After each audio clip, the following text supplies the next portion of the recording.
सभी भारतवासियों को, नेपाल वासियों को, श्रीलंका वासियों को, मॉरिशस वालों को और जहां भी बहुत सारी संख्या में भारतवासी रहते हैं उन सबको रंगों के त्योहार, उमंगों के त्योहार और भाईचारे के त्योहार,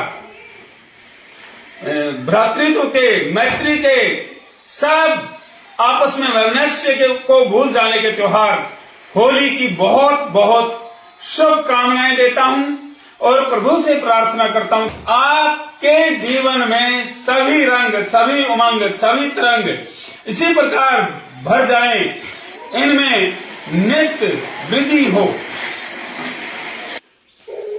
हिरण्यकश्यप पुत्र प्रहलाद होलिका ने जिनको अपनी गोद में बिठाकर अग्नि समाधि अग्नि में बैठे थे, होलिका जल गई और प्रहलाद जी जीवित रहे।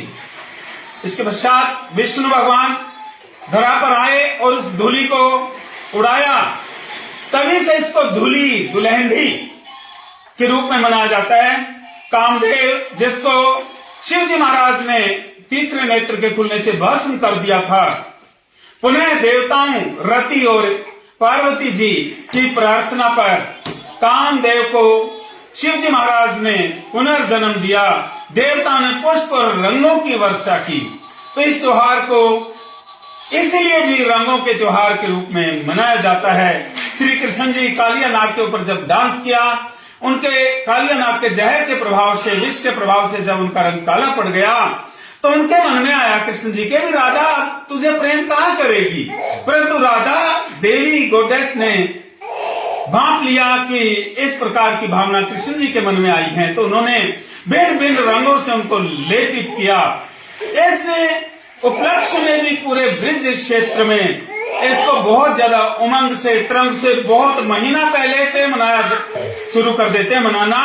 और बरसाना की तो लठमार होली बहुत ही ज्यादा प्रसिद्ध है। देखिए लठ मारा जाते हैं महिलाओं के द्वारा, अपने देवरों या अन्य लोगों को लठ मारे जाते हैं डंडे, परंतु आज तक देखो ये एक आश्चर्य की बात है कि कोई भी इसमें घायल नहीं हुआ।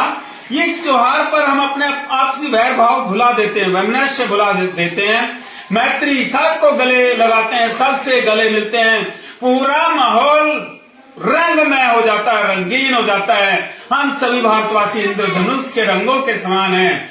आइए हम सभी इंद्रधनुष के रंगों के समान मिल जाएं, घुल मिल जाएं और एक प्यारा प्यारा सुंदर भारत बनाएं। इस दिन सबसे प्रार्थना है कि ऐसे रंगों का, केमिकल युक्त रंगों का प्रयोग ना करें, आंखों में, मुंह में, कान में रंग ना जाने दें, अपने शरीर के बाहरी अंगों पर तेल मले ताकि केमिकल रंगों का प्रभाव कम से कम हो जाए। और मैं निवेदन ये भी करना चाहूंगा कि पूरे कपड़े पहने, शरीर का कोई अंग कोई भी कम से कम खुला रहे ताकि रंगों का प्रभाव ना पड़े।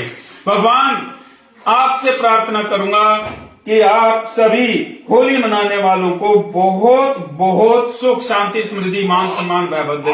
धन्यवाद। जय हिंद। हिरण्यकश्यप पुत्र प्रहलाद होलिका ने जिनको अपनी गोद में बिठाकर अग्नि समाधि अग्नि में बैठे थे, होलिका जल गई और प्रहलाद जी जीवित रहे। इसके पश्चात विष्णु भगवान धरा पर आए और उस धूलि को उड़ाया, तभी से इसको धूलि दुलहंडी के रूप में मनाया जाता है। कामदेव जिसको शिव जी महाराज ने तीसरे नेत्र के खुलने से भस्म कर दिया था, पुनः देवताओं रति और पार्वती जी की प्रार्थना पर कामदेव को शिव जी महाराज ने पुनर्जन्म दिया। देवता ने पुष्प और रंगों की वर्षा की। तो इस त्योहार को इसलिए भी रंगों के त्योहार के रूप में मनाया जाता है। श्री कृष्ण जी कालिया नाग के ऊपर जब डांस किया, उनके कालिया नाग के जहर के प्रभाव से, विष के प्रभाव से जब उनका रंग काला पड़ गया तो उनके मन में आया कृष्ण जी के भी राधा तुझे प्रेम कहां करेगी, परंतु राधा देवी गोडेस ने भांप लिया कि इस प्रकार की भावना कृष्ण जी के मन में आई है, तो उन्होंने भिन्न भिन्न रंगों से उनको लेपित किया। इस उपलक्ष्य में भी पूरे ब्रिज क्षेत्र में इसको बहुत ज्यादा उमंग से, तरंग से बहुत महीना पहले से मनाया शुरू कर देते हैं मनाना। और बरसाना की तो लठमार होली बहुत ही ज्यादा प्रसिद्ध है। देखिए लठ मारा जाते हैं महिलाओं के द्वारा, अपने देवरों या अन्य लोगों को लठ मारे जाते हैं डंडे, परंतु आज तक देखो ये एक आश्चर्य की बात है कि कोई भी इसमें घायल नहीं हुआ। ये इस त्योहार पर हम अपने आपसी भय भाव भुला देते हैं, वैमनस्य भुला देते हैं, मैत्री सबको गले लगाते हैं, सबसे गले मिलते हैं, पूरा माहौल रंगमय हो जाता है, रंगीन हो जाता है। हम सभी भारतवासी इंद्रधनुष के रंगों के समान हैं। आइए हम सभी इंद्रधनुष के रंगों के समान मिल जाएं, घुल मिल जाएं और एक प्यारा प्यारा सुंदर भारत बनाएं। इस दिन सबसे प्रार्थना है कि ऐसे रंगों का, केमिकल युक्त रंगों का प्रयोग ना करें, आंखों में, मुंह में, कान में रंग ना जाने दें, अपने शरीर के बाहरी अंगों पर तेल मले ताकि केमिकल रंगों का प्रभाव कम से कम हो जाए। और मैं निवेदन ये भी करना चाहूंगा कि पूरे कपड़े पहने, शरीर का कोई अंग कोई भी कम से कम खुला रहे ताकि रंगों का प्रभाव ना पड़े। भगवान आपसे प्रार्थना करूंगा कि आप सभी होली मनाने वालों को बहुत बहुत सुख, शांति, समृद्धि, मान सम्मान, वैभव दें। धन्यवाद।